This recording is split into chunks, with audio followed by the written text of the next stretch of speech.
In terms of Cork, where do you think, they obviously had the heads down there last weekend, watching everyone else knock the snot out of each other. But how do you think Cork are shaping up coming into this weekend against Waterford? I think it's probably the hardest team Cork had to pick in years. And if you look from last year, you would have said the main players that will be leading Cork's last year, definitely Robbie O'Flynn, Sean O'Donoghue, Alan Connolly, the way he played all last year, Mark Coleman, Darragh Fitzgibbon, Tim O'Mahony. These are the fellas now who are really into their prime, 25, 26, who are yet obviously to win in All-Ireland, but all extremely talented. And throughout the league, those 6 players have hardly seen any league time. Obviously, Mark Coleman and Alan Connolly aren't available. Donal O'Mahony was saying that last week, but the rest of the lads, I think they've played maybe one league game each, half a league game, but Darragh Fitzgibbon hasn't played any league game, so it's extremely hard to say how they'll do. And if you look at one positive from Cork, they blooded an awful lot of players throughout the league, but I think there was very few players really put their hand up saying, geez, that fellow will definitely start in the league. Probably Owen Downey was one of them, and obviously he's the one that's actually suspended for the first game. So it's very, I thought Tom McConnell had a decent league, Paddy Power at times had a decent league, but there was no fella who played very well for 4 or 5 games, probably besides Owen Downey of the newer gang, who really, really impressed. So I think no one really knows what kind of a Cork team is going to go out and how fit are the lads. Some of them are back maybe a few weeks. I think Sean O'Donoghue has played very little, so I'm not sure will he be playing at the weekend, but it'll be interesting to see, definitely. Just on that column as well, whatever about sitting back watching everybody last weekend, there's that element of the unknown with Cork this weekend. They don't have a game where they've realised, maybe we need to switch cornerback to fullback. Maybe Roach works better here, or do you know what I mean? They're going to be learning on the job a good bit at the weekend, and the Munster Championship is no place to probably be learning on the job. Yeah, definitely. Ideally, you probably want 2 or 3 fellas making their championship debut, coming into a relatively settled team. You don't want 5 or 6 in different positions and fellas who didn't play there throughout the league, really. The A versus B games will be very good, and they've had a training camp a couple of weeks ago and stuff, but it's very, very, I don't know, I think even Pat Ryan himself, he'll be wondering, really wondering how we're going to get on this weekend. It's very, very, very hard to call. Colm, when you're training and preparing for a championship match, like a big opener, and the management get this idea that, geez, the lad is absolutely humming in training, they start him.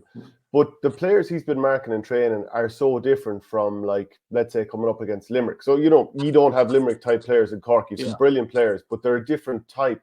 So then you go out and those players, and I look at Tip last weekend and I'd be like, okay, some of these lads were probably humming in training, but they weren't prepared for the pace that Clare had, because Tip don't have that in internal matches. Do you think that's ever a problem for Cork when they come out into championship games, that they're not used to the physicality that they then face? I think so, yeah. If you look at Limerick, they've really tried to, particularly the fellas who are just physically naturally gifted, the 6'4", 6'5" lads, big and strong, they really tried to develop their hurling, and it worked. Obviously, Paul Knock was coach; he's a brilliant coach for them, but a lot of the bigger lads with Cork, you'd say that those big 6'4", 5" fellas, they've seemed to fall by the wayside. Maybe that's probably Cork's style of play. Obviously, there's huge pace in the team, so I think that could be an issue, could be a factor. But again, with the internal games, it's very hard to say until a fella hits championship, is he ready? Some fellas, most fellas who are playing really well in internal games, will probably go on to play well in championship. But you always have a couple of fellas every year then who are flying, and just obviously the heat of championship becomes a bit too hot for them, and maybe they're just not ready. Sometimes 19, 20, myself, I wasn't really ready at that age. It might be 22, 23 before you're fully ready to kind of as an inter-county player. So Cork have a lot of fellas in that age bracket, so it's going to be very hard to tell. Really interesting point, Shano. I have to say there, really interesting point, because they, as you said, they are marking the same types of players probably in training. Whereas, if you look at the boxing or the MMA, what do they do when they're fighting someone? They bring in someone of that style. So, realistically, you would want, if you're going playing Limerick, you would want giants coming into training. But that's not the way GA works. You work with whatever is in your squad. But saying that, before Ballyhale played, it was a Ballygunner this year, they brought a player from another club in to play the type of sweeper role that Ballygunner would play, which I thought was unusual, and they kept it all fairly hush-hush. But it's not something, that's not generally something that happens in the GA. You work with whatever you have within your own squad. But what Cork have within their own squad, as just to take Limerick as a case in point, like they're not going to meet someone. You're not going to meet anything. It's hard to prepare for that. I suppose that's what makes it an even more difficult task. Yeah, it reminds me like the 2017 Club All-Ireland. We knew we were going to come up against Gary Brennan in the All-Ireland final and thought maybe he'd play full forward. So there was a few dual lads who, primarily might play football. And one lad was brought in to sort of be that big pig in there who could run and give Keane O'Callaghan a chance to mark him a few times. So, I mean, teams do that. Colm, can you remind us of your debut and how your championship debut now I'm talking about, and your thoughts and feelings going into that first big game? Because a lot of players are kind of going through that in the last week or so. Yeah, I made my debut in 2017. It was actually against Tip, but I had done my cruise ship previous year, 2016.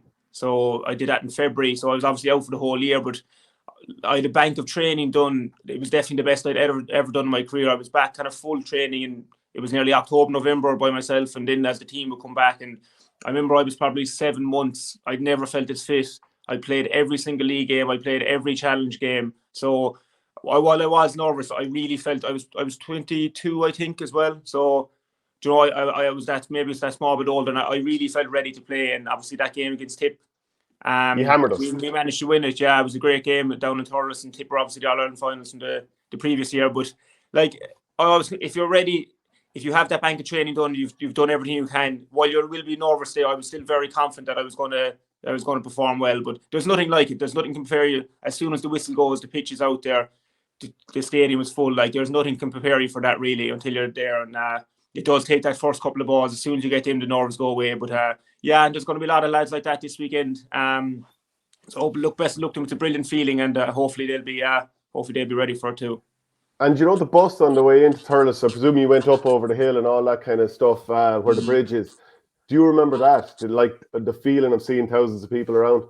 Yeah, definitely. And again, like, you're not going to be prepared for it when you haven't played championship. I know you'd be on championship panels and stuff, but just the crowds, and you're kind of, everyone's waving. It's like you're trying to get through a sea of bodies just to get onto the bus. And even you might have your headphones in or be chatting away, but the noise is deafening, because what do people do as soon as they see the bus? Everyone starts cheering. The Tip fans will start booing. So it's yeah, typical Tip. That wouldn't be in it.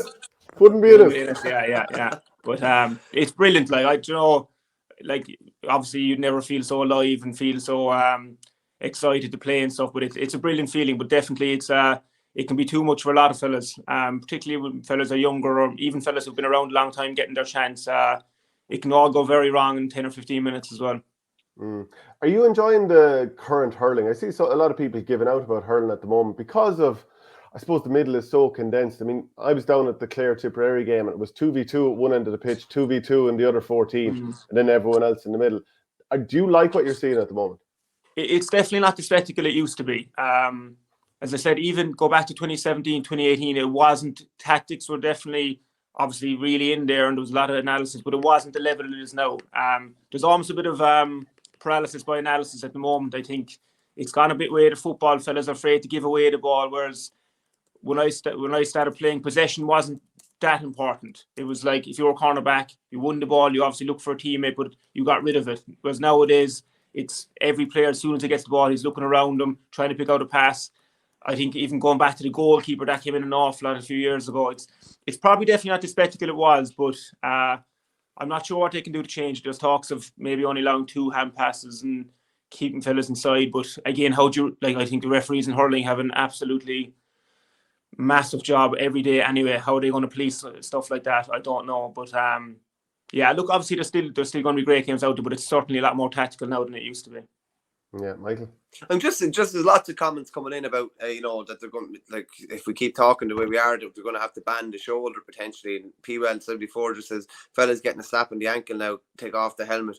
Like, in a way, say for like some of the big hits, like those big shoulders that are red card offences, is it too easy to pick up 2 yellows for very simplistic kind of things? Almost, you could be pulling a jersey or something like that, and you could be maybe mouthing at a referee, and you could end up on the line, whereas somebody could run through someone like a bulldozer and only get a yellow. It's kind of peculiar in a way, and you would have seen it, Colm, as a defender as well. It's so easy to end up on a yellow. Like, I probably feared for Cottle Barrett the other day, when I saw how quickly he picked up a yellow on Tony Kelly. Now, he stayed on the field.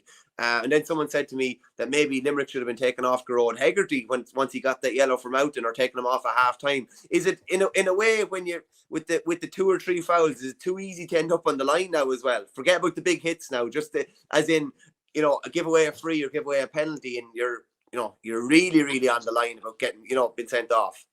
Yeah, like definitely, especially when you're in the full back line, the 2-man full forward line, there's nothing worse than getting the yellow card in the first 10 or 15 minutes. It's a disaster. Like, you try and avoid it at all costs. But like, I think players are very quick to adapt. I got sent off once in Championship against Waterford. Again, I got a yellow after 20 minutes, bit rashed into the next challenge, and all of a sudden, then you're down to you're down to 14 men. But like, what could they do? Could they change that? You're allowed that man has to go off, but then you're allowed to bring someone else back on. I don't know, but. Yeah, it definitely is very easy to pick up a yellow card, but I think players will adapt to whatever the rules are. Like, if you look at the black card, for example, everyone was giving out that came in. Like, you very rarely see anyone getting a black card, really, over the last 2 or 3 years. There's been very few instances of black cards. So once the players know the rules, they will be very quick to adapt. And when you're on a yellow card, for the majority of time, Hegarty, as we said, an experienced player like him, going in like that, thinking, I don't know how he wouldn't get a second yellow, like if he timed that any bit wrong. But you'd have to be careful. But again, it's part of the game. You kind of get 1 yellow. It's in your toolbook as a fullback, especially. But you have to be very careful then not to get the second one. I think Barry Nash was very fortunate as well, not only because he tapped one on the head. I think we're all okay with a yellow card there. But then he came in, sort of like Hegarty did on Conor Gleeson. He did that on Calum Lyons. And then he also tripped Bennett inside the 14, but just to the side of the penalty area later on. So, like, he was very fortunate as well. Speaking of Barry Nash, that's a number 4 that likes to be up in the far 21. You often wore number 4, Colm. How do you deal with somebody like that? Like, if you're the opposition, or like, do you look at that and think, geez, I should be doing that?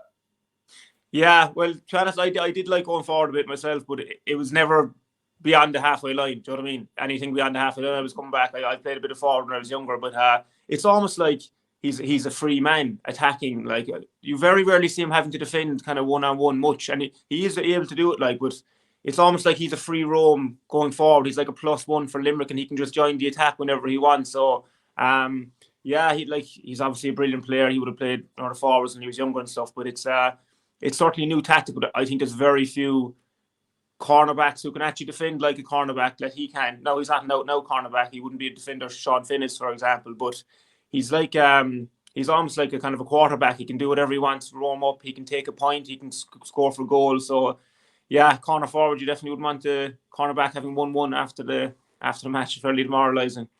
Yeah, geez, he really is something else. One of the best players going at the moment. What are you thinking in terms of Waterford this weekend? They had a game last weekend. Obviously, now the injury to Tyke de Burka is huge, but I mean, Cork coming in against a team that has a game under their belt, is that advantage Waterford or advantage Cork, because maybe something will be taken out of them? I would think it's definitely advantage Waterford. But the thing about Waterford, like, if you saw 2021 how hard they walked, they made it to All-Ireland final. Obviously, last in the league they were flying, but they don't have enough scoring forwards, I think. Like, you've Deslie Hutchins, Stephen Bennett, who are real kind of out scoring forwards. That Fitzgerald fellow that came on now looked handy. He got a good score. But the rest of them, they work fierce hard.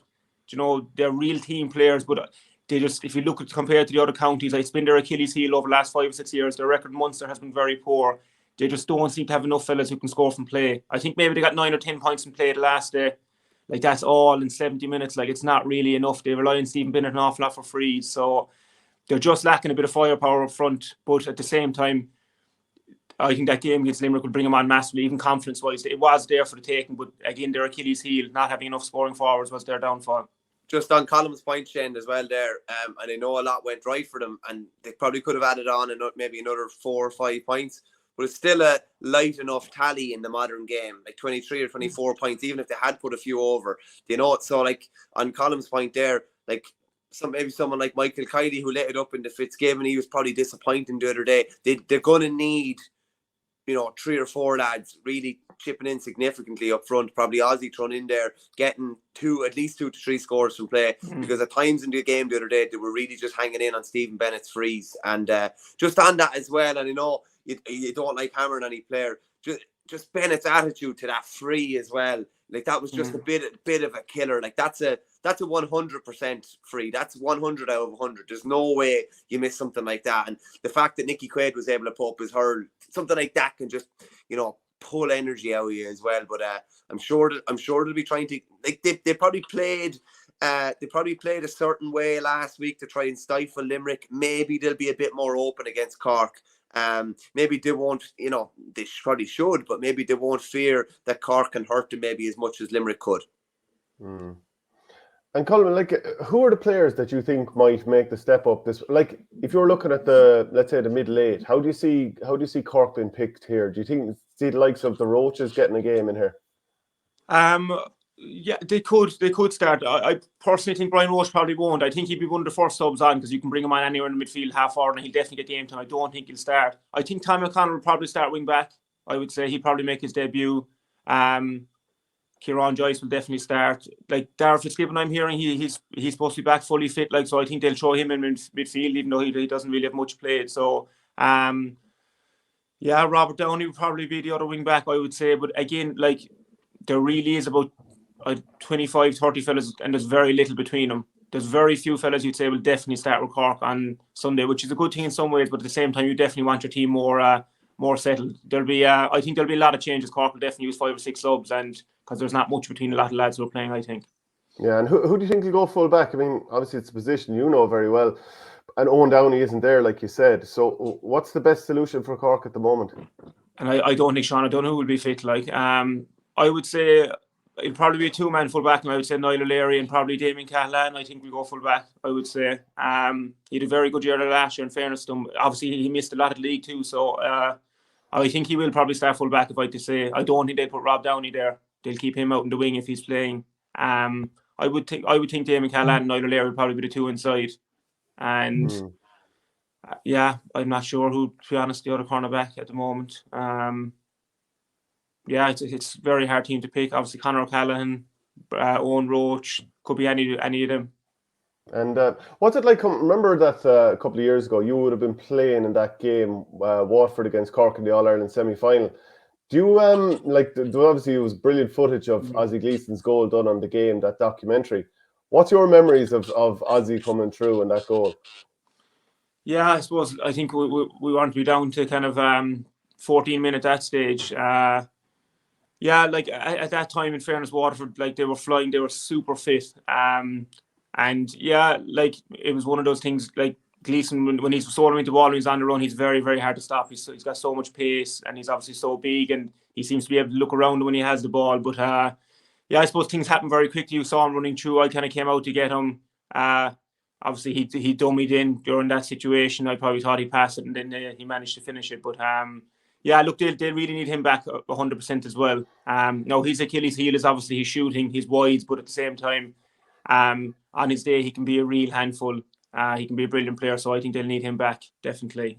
He didn't look right the last day. You could see when he was running. I know Kyle Hayes is very fast, but he caught 5 yards up to him, whereas Gleeson would normally kind of pull away from fellas. So I don't think he's 100% either yet.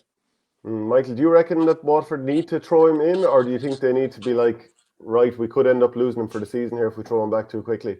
Yeah, I suppose they only know the severity of it or how much time they'll get out of him. But he hasn't started to finish the game all year, to the best of my knowledge. I think the only game he started, did he come off? He came off with the injury, actually, against Tipperary. That was the only game he started throughout the league. So if you combine his game time this year, Jesus, I'd say you're looking at about 150 minutes all told. So he hasn't played that much. Something I just put to you, Colm. We were always big fans of yours when you were playing. Is it difficult looking, the week of a championship game, when realistically, if all was fair and well in the world, you'd be preparing to play a championship game? How difficult was that to adapt to? Yeah, it is very difficult, to be honest. Now, the only thing, like, I know myself, I just wouldn't be able for the training. I can't do it, and that the body can't do what it used to do. But like, at the same time, sometimes I forget, like, I'm only 29. Do you know what I mean? A lot of players went into their peak in these years. But it is difficult at times. But look, I'm hurling away with Castlelyons. I'm still, even though it's not playing with your county, like, it's still the same buzz when you go out there playing with your club and everything like that. So look, I'm still lucky to be playing myself. So obviously I'd love to be out there, but look, it wasn't to be. Just when you say you wouldn't have been able to do the training, was that just because of injury after injury that took their toll, or? Yeah, definitely. Particularly my back. I've had a couple of a lot of disc issues with my back. I've had 2 surgeries. My knee, I don't have much cartilage in my left knee. I've had Achilles tendon problem. When I go through a hard period of training, a lot of things flare up very quickly. So like my knee would swell, say my back would be inflamed. So I've different things that would be at me that way. So if I went back training now, I wouldn't make it 2 weeks. Do you know what I mean? Genuinely. So I tried to do it in 2021, and I was kind of probably going downhill in 2020, 2021. I tried, and then I wasn't able to do it. So yeah, that's the way it goes. Is it a case, Colm? Like you can get away with that at club level, is in take a night off here and there, but it's not really acceptable inter-county almost now when you have lads coming through 21, 22 who can train nearly 7 nights of the week if you want. Yeah, no, that's definitely it. And again, when do club trainings go back? Like I probably been back training in the middle of February this year, and again it was twice a week for the first I don't know how long. I was able to mind it, whereas inter-county you're probably back officially the 1st of December, 3 nights good man. Absolutely flat out. Yeah. So if you're not match fit by the middle of January, you're not going to be considered. Do you know what I mean? And that wasn't able for that. But yeah. I'm going to have to head away there, lads. Actually, sorry. I have to go into school. So yeah. Okay, Colm, brilliant to have you on the show. See you, lads. Thanks, Colm. Cheers. Great to have Colm on the show as well, and get the Cork, get the Cork view on things at the moment, because they've very much been in, as we like to say, on the hind tit recently, because obviously the other teams were the ones preparing for championship while they had the week off. Is Pat Ryan the man to change Cork's fortunes? Based on I think every player on the squad, I think the only player on the squad that he hadn't worked with, and it's gas, I'm actually forgetting his name, he's gone back to the AFL, Mark Keane. He was the only player on the squad that he hadn't worked with through minor 20s and his coaching role with the seniors, so he knows them all well. I don't know, I find it hard to see anything major happening this year, just because of Colm went through the bodies that they were missing there throughout the league. He hasn't really got a chance to have a settled team, and you're going into Munster now where you need to have a settled team and you need to know your starting 15. And I'd say there's some debate behind closed doors about who's actually, like as Colm said there as well, there's a lot of lads at a very, very similar level. So I'd say if they sat down on Monday, they could pick one team. If they sat down on Tuesday, they could pick a completely different team. I'd have a fair bit of faith in Pat now, I would have to say, and even just from dealings with him and just from getting the vibe from different fellas around the county about him. But I think it'll take a decent chunk of time. It'll take 2 to 3 years. Very interesting to see if Patrick Horgan starts this weekend. He turns 35 very soon. He's just 11 points ahead of TJ Reid. I was looking at a piece from Eamon Murphy in the Cork Echo. Now, last year he was dropped at times, and we saw the likes of Tim O'Mahony, who's had his injury problems, but did come back at the latter stages of the league. Do you reckon Patrick Horgan's going to start this game, and should he? I think he's a guaranteed starter. Yeah, I think Pat Ryan will veer towards most of the experienced players, just because he's a fair idea what he's going to get out of Horgan, Harnedy, and a few more of those guys. I think he will. It's you are throwing lads in at the deep end. It's a difficult one. As Colm said there, are you putting in 5 to 6 championship debutants, or are you putting in 2 or 3 mixed and blended with that bit of experience? I would say the latter, but that depends on whether Pat Ryan is looking at it. Am I managing for this game and this Munster Championship, or am I thinking of the long term and what X or Y or Z a Pádraig Power is going to give me next year, or he's going to give me in 5 years? Do you know what I mean? So it's a difficult kind of balancing act, but I think he will lean more towards experience, and I do expect Horgan to start. Other than Kieran Joyce at centre back, it's very difficult to nail down who's going to be where. Like, we're coming into this game a bit like, I suppose, Brian Lohan looking at the match programme with Tipperary last weekend. It was nothing, only the old panel numbers rather than, oh, there it is. I think that's what Davy Fitz is looking at this week. He has no idea what Cork are going to produce, what sort of team they're going to look. To some degree, he does, but like, it's in a way for Pat Ryan, he has a little advantage there, because Waterford's hand has been shown last week. Maybe they'll start Ozzy. Maybe there'll be a tweak or two here or there. They obviously have to put in someone else instead of Tyke de Burka at centre back. But I think there is a slight advantage in that for Pat Ryan. No, there is definitely. He's got a good read on Waterford. I put it this way: I'm sure Davy and the lads have a dossier on every team that they're playing, but the biggest dossier they would have had was on Limerick. And as good as they were, and I have to say, they got it tactically spot on, and they just weren't able to execute at the other end to push them over the line. And I'll tell you why I'll say this. Stuff going flying on me there. But like early in the game, Limerick were all over them. So you know, what did they tactically get spot on? I mean, I thought Limerick would do that third quarter takeover like they've been doing for the last couple of years, and that did not happen. And obviously the red card happened and opened an opportunity for Waterford. But are you sure they got it tactically spot on? Or to some degree, did Limerick show a bit of indiscipline with all of that fouling that allowed Bennett to knock over Freeze before the half? And maybe Limerick thought they had the game won a little bit. And maybe it was the first time we saw a little bit of complacency, or the bull SH1T that John Kiley spoke about afterwards, that seeped in a little bit. Well, I just thought in the first quarter, Waterford looked a bit frazzled. Your brother talked about it on the Monday show. They just looked a bit frazzled. They were taking extra touches. They were doing things probably they shouldn't have been doing, but they had a couple of clear tactics that they definitely got a bit of joy out of. They peppered ball on top of Burns and put about 10 bodies around the breaking ball. They denied Kyle Hayes. They just kept the ball away from him generally. Like, he didn't get the chance to build up a head of steam. Nicky Quaid didn't have too many options on his puck out. You know, there was no Garrod Hegarty running into an acre of space because they always had a man standing on one of the wings. I think they ruffled Limerick's feathers big time. And even, you know, the madness with the mentor coming down, and not condoning it or anything like that, but the whole thing kind of built up. Like, Limerick are, like, Hegarty is pointing, Kinnerk was going mad with the sideline official at one stage, Kiley was going mad. Like, they had them fairly well. But it got under their skin is what you're saying. I think the big time got under their skin, and I think it's from a Limerick point of view, I think it's a great lesson, because they basically learned all the lessons of a heartbreaking defeat without actually losing the match.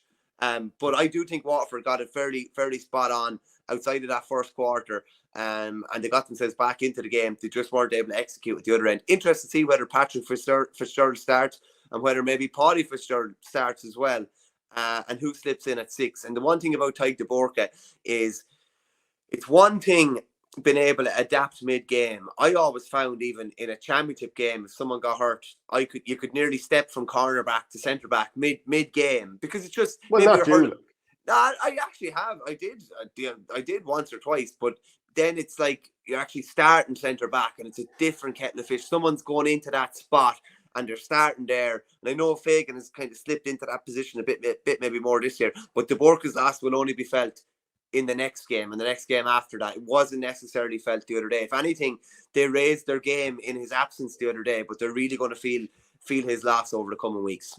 Yeah, so I mean, they'd love to have Irla Daly step in. Like, Calum Lyons is going to play there. Sure, you know, realistically, it's going to be Calum Lyons. And now, the only thing about that is that probably pulls back him a small bit. I know they might have another man maybe sitting a bit deeper, potentially behind him, but if that takes away, like, Waterford needed him to score 4 points from play the other day.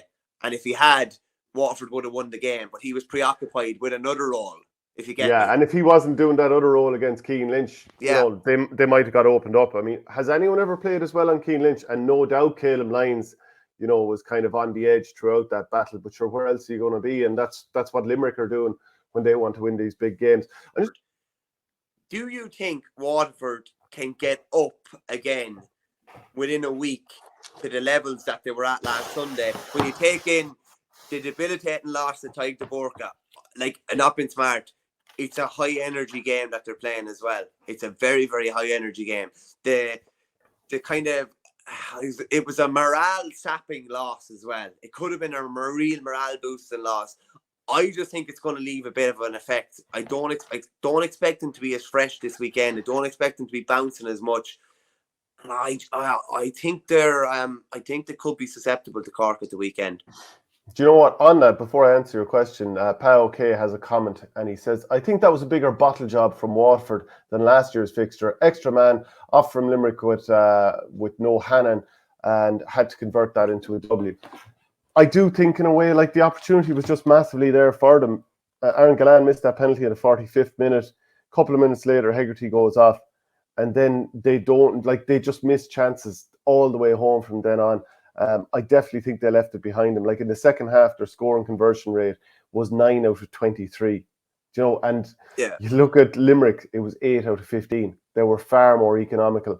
And do you remember last year we were coming into the championship, and when everyone was teeing up Waterford to be the second best team in the country and that they could do this, that, and the other, Kieran Carey was on our show and he was asking, do Waterford have the emotional composure to make their way through the season? And as it turned out, by hook or by crook, whoever you want to blame or whatever, they didn't. And will they have it for this game now? Because of all the games left, I would suggest that this is the most winnable game for Cork against Waterford, because I think they're going to, and I suppose you could say the same way for Waterford, this is their most winnable game. They tended to have the hex over Cork in the last couple of years. Waterford against Tip, can you imagine how fired up Tipperary are going to be? And Tip's calendar has worked out fairly nicely in the sense that they had a game, now they have a week off, then they have a game, then they have a bit of time to prepare again. So I actually think it's going to be difficult for Waterford there. And Clare are obviously going to be, assuming that both teams are alive, that'll be a huge game as well. Of all the teams that are probably a little bit unsure of where they're at, I think it's Cork, and especially with the injuries. So I think if emotionally, and I mean, that's rugby nonsense talk in some ways, but psychologically, if what's Waterford their culture like? I know, but it really does have to be a huge Waterford performance here. If they're not zeroed in for this game, they could end up out of the championship. Well, history in the Munster round robin would suggest that they won't back up, because they've only one win in the Munster round robin. They've only 3 points from a possible 26 so far. I think Cork might just about shade that. I think they'll have a bit of rustiness from having not played a competitive game since 5 or 6 weeks since they played Kilkenny in that league semi-final. But I think they might just see it out a bit better. And I put it this way: if it's a high-scoring game, like if it's 128 to 125, if it's that type of a game, I think Cork will win. Because I think if it's more free-flowing and open, I think they could put up a big score. And I think they might just get them down the stretch. Yeah, so Cork have been winning tight games, to be fair, in the league this year. Brutal against Kilkenny. Didn't give up. They kept going even when Owen Downey got sent off. But, it was pretty poor. There was no getting away from it. Who's going to do the damage from this weekend? Is it going to be Horgan? Is it going to be Shane Kingston? Is it going to be Shane Barrett? Harnedy. I mean, who's going to step up? Harnedy. Yeah, and I think Harnady's as crucial to them on Sunday as he has ever been, to be honest with you, because they still don't have that type of... I don't know if Declan Dalton is fit, because he had some great form during the league, and then I think he had a bit of a hamstring worry, so they left him out that day against Cork, same as Harnedy. I think there's a lot of different players chipping in, and I think they could have a couple of live wires coming in off the bench as well. Just fancy them to get the job done this weekend. But some of it is based on what I saw last weekend, and it was probably a lot of emotion and a lot of energy that Waterford put in and still stopped short. And as well as that, in recent years, if you look at teams that have really gone at Limerick hot and heavy, Clare did it 3 times last year, and then they fell off the cliff thereafter. Kilkenny, even in 2019, beat them in that All-Ireland semi-final, threw everything at them. Really disappointing All-Ireland final performance then against Tipperary. If you look back through the teams that have really gone at them, they haven't backed up very well. So I think the stars are aligning a bit for a Cork win.